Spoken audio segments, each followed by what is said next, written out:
माँ में जो भी चीज़ कम है वो बच्चे में कम होगी, चाहे वो विटामिन डी हो, चाहे वो शऊर और अक्ल हो, क्योंकि वो साइकोलॉजी जो है ना, बच्चा साइकोलॉजी अपनी माँ से इनहेरिट करता है ना। कैल्शियम कितना ज़रूरी है हड्डियाँ बनाने के लिए। वैसे भी जब बच्चा माँ के पैरों के नीचे एवं जन्नत नहीं है। एक बच्चा जब माँ के जिस्म से पैदा होता है ना, वो उसकी जिस्म का 80% कैल्शियम चूस के पैदा होता है। सोचें अगर ऐसी माँ ऑलरेडी, कितना बच्चा लेता है माँ से पैदा होते ही उसी वक्त। सोचें अगर ऐसी माँ ऑलरेडी विटामिन डी में डेफिशिएंट होगी आपके पास, तो उस वक्त तो कुछ नहीं, क्योंकि नॉर्मली बच्चे तो ऑफकोर्स जवानी में ही पैदा होते हैं ना। आफ्टर 10, 15, 20 ईयर्स यही बेचारी औरतें होती हैं जिनको ऑस्टियोमलेशिया हो जाता है, ऑस्टियोपोरोसिस हो जाता है, आर्थराइटिस हो जाता है, क्योंकि उन्होंने रिप्लेनिश नहीं किया होता अपनी उस चीज़ को। फीटस में ना एक एबिलिटी होती है, जब बच्चा माँ की कोख में पल रहा होता है, वो अगर आप विटामिन डी ठीक नहीं लेंगी ना, वो आपकी हड्डियों से खींचना शुरू कर देगा। लेकिन बच्चे को कमी नहीं होगी उस टाइम जिस टाइम वो पैदा होगा। आगे जाके उसमें टेंडेंसी होगी रिकेट्स की। बच्चे में विटामिन डी की कमी को रिकेट्स कहा जाता है, बड़ों में ऑस्टियोमलेशिया कहा जाता है आगे जाके। लेकिन बच्चा उस वक्त पूरा कर लेगा, वो माँ की हड्डी से खेलना खींचना शुरू कर देगा। मेरे पास इतनी सारी पेशेंट्स हैं जो प्रेगनेंसी के 6 महीने बाद ऑस्टियोमलेशिया से डायग्नोज हो गई हैं। ख्याल नहीं रखा हुआ था अपनी डाइट का प्रेगनेंसी में विटामिन डी का। अच्छा, जब कंसीव हो तो तब टाइम पे भी क्या इश्यूज आते हैं अगर विटामिन डी का डेफिशिएंसी है? मैं हमेशा कहती हूँ कि माँ बनने की तैयारी पहले शुरू होती है, कम से कम 1, 1.5, 2 साल पहले शुरू होती है। फॉलिक एसिड सुनते हैं ना, हमें तो डॉक्टर सबसे पहले कहते हैं फॉलिक एसिड शुरू कर दो। बस वो एक और इतने ब्रॉड स्पेक्ट्रम पे बात नहीं होती ना। माँ बनने की तैयारी देखें, मैं सारी लड़कियों, बच्चियों, बहनों को यही कहूँगी, बेटियों को, कि बहुत पहले शुरू होती है। क्योंकि आपने फिर अगर आप शुगर बहुत ज़्यादा लेंगी, आप मोटी होंगी, आपको पता है आपका बच्चा डल पैदा होगा। आपको पता है जो मोटी खवातीन है, ये रिसर्चेज है, बुक है डीप न्यूट्रिशन, उसके अंदर लिखा हुआ है, बड़ी ज़बरदस्त बुक है, कि जो मोटी औरत होती है उसके बच्चे को यूट्रस में वो सिग्नलिंग कम होती है, जिससे बच्चे का आईक्यू डेवलप हो एज कम्पेयर टू पतली औरत के। मोटापा बच्चे का आईक्यू तक अफेक्ट करता है। आप जो शुगर और रिफाइंड फूड आप जो खा रही हैं, वही तो खून की स्ट्रीम से बच्चे को जा रहे हैं। तो ये माँ बनने की जो तैयारी है ना, हर तरह की न्यूट्रिशन के हवाले से, वैसे तो बचपन से इंसान का जिस्म तंदुरुस्त होना चाहिए, लेकिन कम से कम साल 2 साल पहले शुरू होती है। So you should work on it. एक ब्रेक लेंगे, मगर ब्रेक से पहले ये बात मुझे बड़ी अच्छी लगी, इसलिए मैं दोबारा इसको कम्प्लीटली दोहराना चाहूँगी कि जब हम अपनी बच्चियों की शादी करें, आप अपनी बेटी की शादी का सोच लें, तो जो रिश्ते वाले ना, उनके साथ थोड़ा सा टाइम मांगें, एटलीस्ट 6 महीने, 8 महीने का। और उस टाइम पीरियड में जो ज़ाहिर से बच्चे पढ़ रहे होते हैं, कॉलेज में होते हैं, यूनिवर्सिटीज़ में होती हैं बच्चियाँ, तो उनको अपनी ग़िज़ा चीज़ों का कोई ख्याल नहीं होता। फिर जैसे ही शादी का टाइम आता है तो बच्चियाँ डाइटिंग करना शुरू कर देती हैं। डाइटिंग में फिर उनकी जो बॉडी वो बिल्कुल ऐसे सूख जाती है, उनको जान ही कोई नहीं उनके अंदर होती। तो जब बच्चियों की शादी का सोचे तो उनकी ग़िज़ा के ऊपर सबसे पहले काम करें। उन्हें जिस घर जाना है ना, उस घर के तौर तरीके भी बाद में सिखाएं। सबसे पहले उसकी सेहत है, उसके बाद सारा जहान है। उसको अच्छी चीज़ें खिलाएं, खालिस चीज़ें खिलाएं, उसकी जान बनाएं। उसके सारे जो कैल्शियम्स हैं जो कम है या वाइटामिन्स कम है उसके अंदर, उस डेफिशिएंसी उसको ठीक करें, पूरा करें, डॉक्टर्स को दिखाएं, ठीक है। उसकी अच्छी एक्सरसाइज करवाएं, मोटी है तो उसको ओबेसिटी से कम करवाएं, और अगर वो बहुत दुबली है तो उसको ऐसी ग़िज़ाएँ खिलाएं जहाँ पर उसको थोड़ी सी जान और सेहत और उसका ना बॉडी एक्टिव हो। तो ये सारी चीज़ों के साथ ज़रा उसके ऊपर काम करें और फिर बच्चे की शादी करें। आई होप आपको मेरी बात समझ आई होगी। सहर चावला मेरे साथ ही, ब्रेक के बाद मिलते हैं। Welcome back. सहर चावला हमारे साथ मौजूद हैं और हम विटामिन डी के हिसाब से जो है ना आपको चीज़ें समझा रहे हैं कि अच्छा, कुछ ज़्यादा अगर हो जाए विटामिन डी, मैंने सुना है कि उसको फिर बॉडी से फ्लश आउट करना पड़ता है। तो ये केसेस वैसे मैंने ऐसे सुने नहीं है, मगर मैं आपसे पूछना चाहती हूँ, इज़ दैट ट्रू? इसीलिए आपने नहीं सुने, because it is very rare. बहुत अच्छा कि आपने ये सवाल पूछा। Vitamin D toxicity is very rare. अगर आपका विटामिन डी ऑप्टिमल है ना, और आप क्रॉनिकली हर महीने ऑप्टिमल यानी नॉर्मल लेवल्स पे है, 40 से ऊपर है, और आप हर महीने 2 लाख इंटरनेशनल यूनिट का इंजेक्शन लगवाई जा रही हैं, तो कहीं 8-9 महीने बाद जाके आपको थोड़ी सी टॉक्सिसिटी होगी। इस तरह टॉक्सिसिटी होती है। और वो जब आप विटामिन डी के इंजेक्शन छोड़ते हैं और डाइट में आप थोड़ा सा कैल्शियम और डेयरी कम करते हैं, वो ठीक हो जाती है। मुझे कितने साल हो गए फिजा पेशेंट्स करते हुए। आज तक सिर्फ एक केस मेरे पास आया था जब मैं CMH पे पढ़ाती थी। मेरे स्टूडेंट के फादर थे, और वो भी उनका विटामिन डी टॉक्सिसिटी का मुझे याद है इसलिए केस था क्योंकि उनको उस वक्त किडनी फेलियर हुआ था। अच्छा। जिस इंसान को आपका जो विटामिन डी है ना, वो 3 स्टेजेस में एक्टिव होता है। स्किन से लिवर में जाता है, लिवर से किडनी में जाता है, किडनी में फाइनल फॉर्म बनती है। तो अगर किसी की किडनी अफेक्टेड हो ना, तो ऑफकोर्स वो विटामिन डी के लेवल से अफेक्ट हो जाते हैं। उसको कैसे पता चलेगा कि विटामिन डी सोर्स ज़्यादा हो गया? आपकी फीवर होगा, आपका इम्यून सिस्टम डिस्टर्ब हो जाएगा, क्योंकि विटामिन डी का काम होता है हाइपर एक्टिव इम्यून सिस्टम को थोड़ा ठंडा और मॉड्यूलेटेड रखना। इम्यून सिस्टम ज़रूरत से ज़्यादा नीचे चला जाएगा, बहुत फ्रीक्वेंटली आप इन्फेक्शंस जो हैं वो कैच करेंगे, और उसके साथ आपको मसल ट्विचिंग होगी। उसके साथ आपको वही विटामिन डी की कमी में जो लोअर बैक पेन होती है, विटामिन डी की ज्यादती वाली भी लोअर बैक पेन होगी। आपको बोन्स और जॉइंट्स कैल्सिफिकेशंस होंगी एक्सरेज में, स्टिफनेस होगी, ये आपके पास कुछ सिम्टम्स हैं। और सबसे ईजी डायग्नोज करना है, हर इंसान को 3 महीने बाद अपने विटामिन डी लेवल्स चेक कराने चाहिए। आप कराएंगे, आपको रिजल्ट में पता हर लग 3 जाएगा। महीने के हर बाद? एक को, हर एक को। अच्छा, और ये जो इंजेक्शन है, ये जो तोड़ के पी रहे होते हैं हम हाँ लोग, जी। ये सही है दूध में तोड़ के बिल्कुल, पीना, बिल्कुल। लगाना वो बेहतर है, या फिर वो जो वीकली एक गोलियां आती हैं जो विटामिन डी की मिल जाती हैं, डॉक्टर्स मोस्टली रेकमेंड करते हैं, या वो ठीक है? अच्छा, मैं जिसके सबसे ज़्यादा हक में हूँ, आप इंजेक्शन लगवा लें या इंट्रामस्कुलर लगवा लें। थोड़ी सी दर्द होती है, आज बल्कि मेरी भी इंजेक्शन मैं लगवाती हूँ महीने में एक बार। वो इससे क्योंकि इसकी सोल्यूशन बहुत ज़्यादा विस्कस होती है। जो आप पीते हैं ना, वो तकरीबन आधा आपके स्टमक में ज़ाया हो जाता है। अच्छा। तो आपकी जो सिस्टेमिक सर्कुलेशन है, सिस्टेमिक सर्कुलेशन कहते हैं हमारी खून का वो हिस्सा जिसने एग्जैक्ट सिस्टम को डिलीवर करनी है चीज़, सिर्फ 50% हमारी सिस्टेमिक सर्कुलेशन को डिलीवर होता है। जो इंजेक्शन लगता है ना, चाहे आप बट मसल पे लगवा लें, चाहे आप बाइसेप पे लगवा लें, वो 100% आपकी सिस्टेमिक सर्कुलेशन में जाता है। और जो आप टैबलेट खाते हैं, वो भी सर्टन अमाउंट 35 to 40% ज़ाया हो जाती है।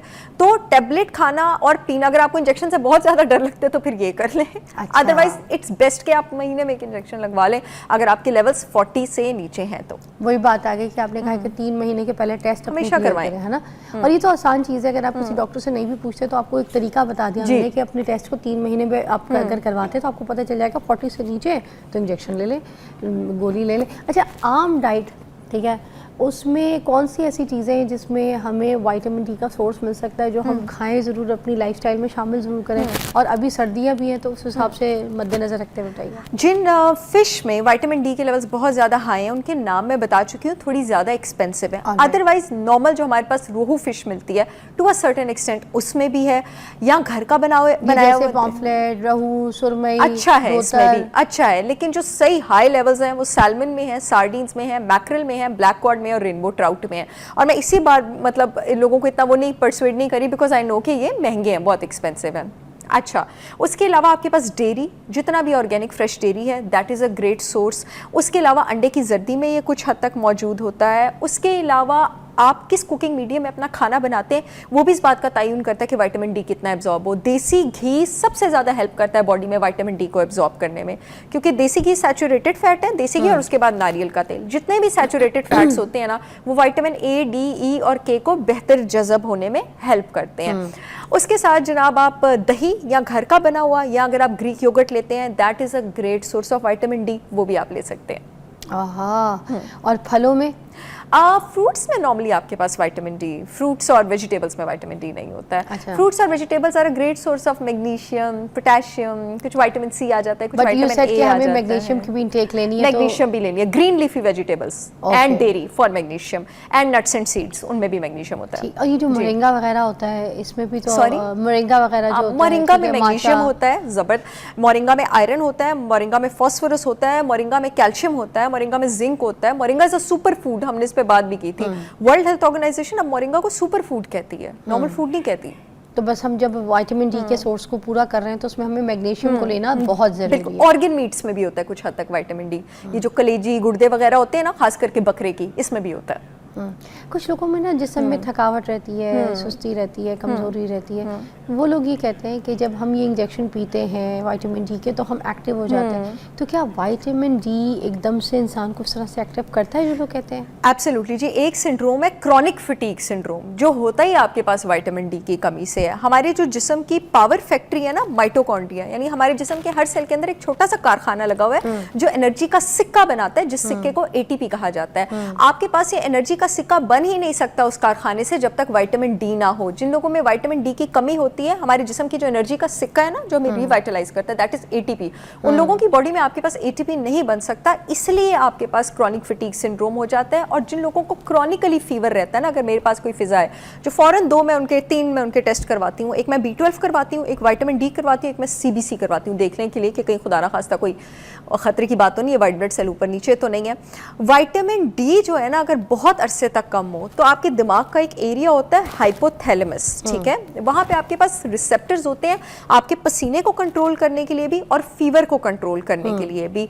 आपकी जो बॉडी का स्ट्रेस वाला सिस्टम है ना, ऑटोनॉमिक नर्वस सिस्टम का हिस्सा, वो विटामिन डी की कमी को टेंशन वाली सिचुएशन समझता है, और आपके हाइपोथैलेमस में जो पसीने वाला सेंटर है और जो टेम्परेचर रेगुलेट करने वाला सेंटर है, उसको पैगाम देता है आप हर वक्त बुखार में रहते हैं और आपके माथे पे बहुत ज़्यादा पसीना आता है। अगर आप उन लोगों में से हैं जो सो के उठते हैं, चाहे आप बच्चे हैं, बड़े हैं, जिस भी उम्र के हैं, और आपको सिर्फ फोरहेड स्वेटिंग बहुत ज़्यादा होती है क्योंकि माथे में सबसे ज़्यादा स्वेट ग्लैंड्स होते हैं, ये विटामिन डी की कमी है। और अगर हर वक्त बगैर वजह के अनएक्सप्लेन कोई रीज़न नहीं आपको बुखार रहता है, स्वेटिंग के साथ 200% विटामिन डी की कमी है। अच्छा जी, जो प्रेग्नेंट ख़वातीन होती हैं इनके लिए कितना ज़रूरी है और बच्चे की नशो-नुमा के लिए कितना ज़रूरी है? अगर माँ के अंदर कम है तो क्या बच्चों के अंदर भी पाया जाएगा जो आफ्टर डिलीवरी बच्चा होगा? माँ में जो भी चीज़ कम है वो बच्चे में कम होगी, चाहे वो विटामिन डी हो, चाहे वो शऊर और अक्ल हो, क्योंकि वो साइकोलॉजी जो है ना, बच्चा साइकोलॉजी अपनी माँ से इनहेरिट करता है ना।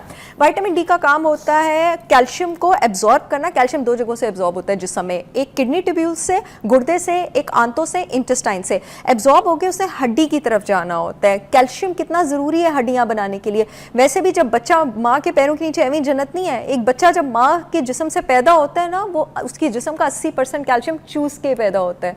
सोचें अगर ऐसी माँ ऑलरेडी, कितना बच्चा लेता है माँ से पैदा होते ही उसी वक्त, सोचें अगर ऐसी माँ ऑलरेडी विटामिन डी में डेफिशिएंट होगी आपके पास, तो उस वक्त तो कुछ नहीं, क्योंकि नॉर्मली बच्चे तो ऑफकोर्स जवानी में पैदा होते हैं ना, आफ्टर 10, 15, 20 ईयर्स यही बेचारी औरतें होती हैं जिनको ऑस्टियोमलेशिया हो जाता है, ऑस्टियोपोरोसिस हो जाता है, आर्थराइटिस हो जाता है, क्योंकि उन्होंने रिप्लेनिश नहीं किया होता अपनी उस चीज़ को।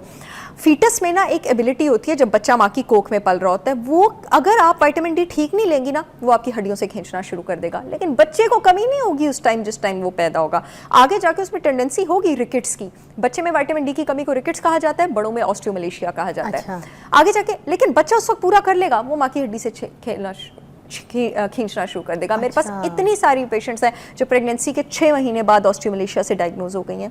ख्याल नहीं रखा हुआ था अपनी डाइट का प्रेगनेंसी में विटामिन डी का। अच्छा, जब कंसीव हो तो तब टाइम पे भी क्या इश्यूज आते हैं अगर विटामिन डी डेफिशिएंसी है? मैं हमेशा कहती हूँ कि माँ बनने की तैयारी पहले शुरू होती है, कम से कम 1, 1.5, 2 साल पहले शुरू होती है। फॉलिक एसिड सुनते हैं ना, हमें तो डॉक्टर सबसे पहले कहते हैं फॉलिक एसिड शुरू कर दो। बस वो एक और इतने ब्रॉड स्पेक्ट्रम पे बात नहीं होती ना। माँ बनने की तैयारी देखें, मैं सारी लड़कियों, बच्चियों, बहनों को यही कहूँगी, बेटियों को, कि बहुत पहले शुरू होती है। क्योंकि आपने फिर अगर आप शुगर बहुत ज़्यादा लेंगी, आप मोटी होंगी, आपको पता है आपका बच्चा डल पैदा होगा। आपको पता है जो मोटी खवातीन है, ये रिसर्चेज है, बुक है डीप न्यूट्रिशन, उसके अंदर लिखा हुआ है, बड़ी ज़बरदस्त बुक है, कि जो मोटी औरत होती है उसके बच्चे को यूट्रस में वो सिग्नलिंग कम होती है जिससे बच्चे का आईक्यू डेवलप हो एज कम्पेयर टू पतली औरत के। मोटापा बच्चे का आईक्यू तक अफेक्ट करता है। आप जो शुगर और रिफाइंड फूड आप जो खा रही हैं वही तो खून की स्ट्रीम से बच्चे को जा रहे हैं। तो ये माँ बनने की जो तैयारी है ना, हर तरह की न्यूट्रिशन के हवाले से, वैसे तो बचपन से इंसान का जिस्म तंदुरुस्त होना चाहिए, लेकिन कम से कम 1-2 साल पहले शुरू होती है। So you should work on it. एक ब्रेक लेंगे, मगर ब्रेक से पहले ये बात मुझे बड़ी अच्छी लगी, इसलिए मैं दोबारा इसको कम्प्लीटली दोहराना चाहूँगी कि जब हम अपनी बच्चियों की शादी करें, आप अपनी बेटी की शादी का सोच लें, तो जो रिश्ते वाले ना उनके साथ थोड़ा सा टाइम मांगें, एटलीस्ट 6 महीने 8 महीने का। और उस टाइम पीरियड में जो ज़ाहिर से बच्चे पढ़ रहे होते हैं, कॉलेज में होते हैं, यूनिवर्सिटीज़ में होती हैं बच्चियाँ, तो उनको अपनी ग़िज़ा चीज़ों का कोई ख्याल नहीं होता। फिर जैसे ही शादी का टाइम आता है तो बच्चियाँ डाइटिंग करना शुरू कर देती हैं। डाइटिंग में फिर उनकी जो बॉडी वो बिल्कुल ऐसे सूख जाती है, उनको जान ही कोई नहीं उनके अंदर होती। तो जब बच्चियों की शादी का सोचें तो उनकी ग़िज़ा के ऊपर सबसे पहले काम करें। उन्हें जिस घर जाना है ना, उस घर के तौर तरीके भी बाद में सिखाएं। सबसे पहले उसकी सेहत है, उसके बाद सारा जहान है।